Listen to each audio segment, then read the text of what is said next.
Thanks for joining again. So we're actually on dot number 2. For dot number 2, we're going to work on the draw, and I want to show you guys what that should truly look like.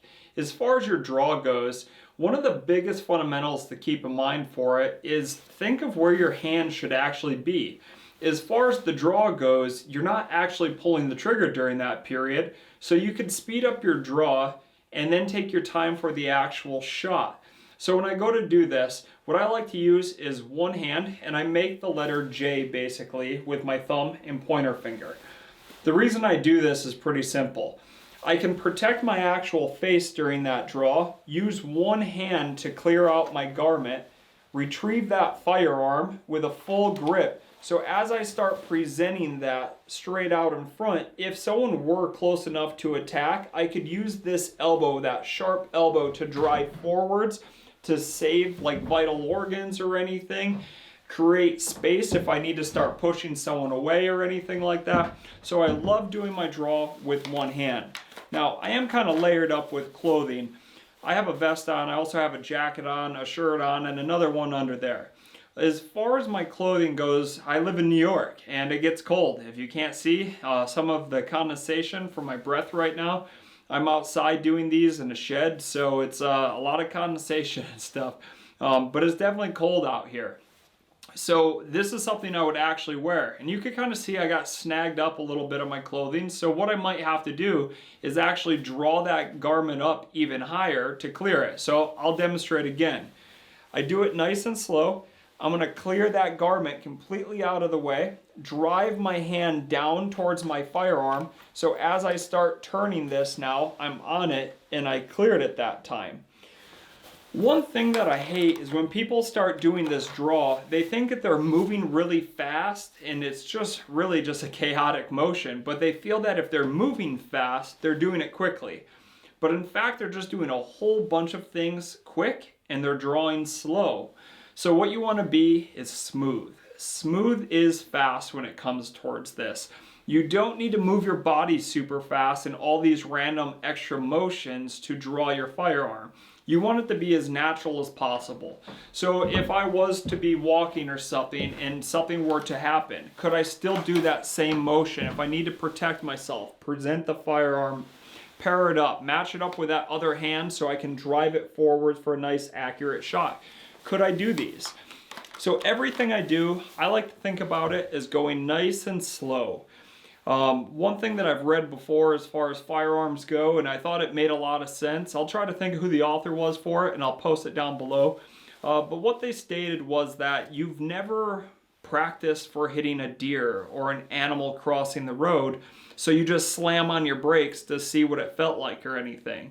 But through years of perfect practice, in perfect braking and perfect acceleration with that vehicle and doing everything correctly for years, when an animal happens to run out in the road in front of you, you don't have to think about it. It's a natural reaction and you can stop quickly because of the perfect practice every single time.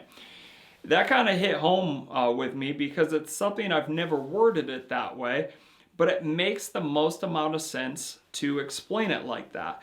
So as far as drawing your firearm, you don't need to do it super fast at the beginning, but practice doing it 500 times perfect. That way when you want to add a little bit more time to your draw, you'd be able to do so. So again, clear that garment all the way up. Press that hand down. Go ahead and retrieve the firearm. Now notice as I start doing this, my firearm's actually pointed down towards that pelvic girdle. If there was an attacker right in front of me, that way if I needed to engage from right here, I definitely could. If that threat's not this close and I have more distance to actually expose the firearm, what I can start doing is prepping my other hand so I can pair it up with that firearm and go straight out on my target.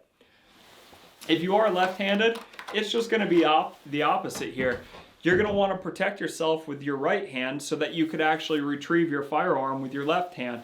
But just remember, if you are attacked or anything like that, you're probably super close to someone. So if you wanted to clear your garment with two hands, no problem.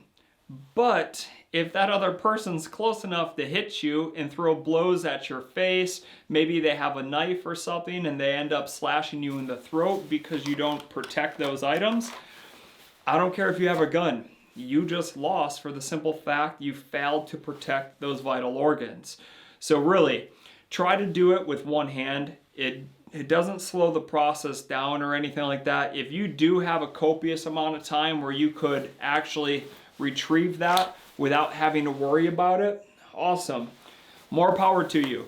Unfortunately, most self-defense situations do happen at 7 yards or closer, so the chance of having one hand available and one hand still in a fight, pretty high. So I would just recommend practicing it, so if you have to do it with one hand, you would understand how to. All right, so what I'm gonna do this time is just turn around and I'm gonna go for target 2. So I'm gonna retrieve that firearm. I'm still gonna practice by drawing my hand up every time to protect myself. So I do that, I clear my garment, pair up both hands, I'm on target 2, and we hit it. I'm gonna do that again.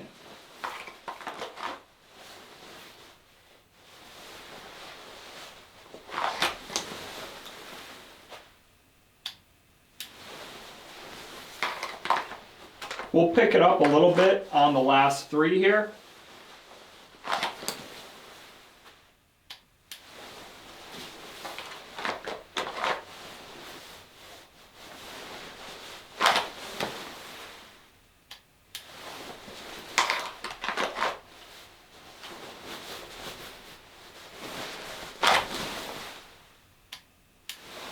Perfect, and we did have 5 hits right there.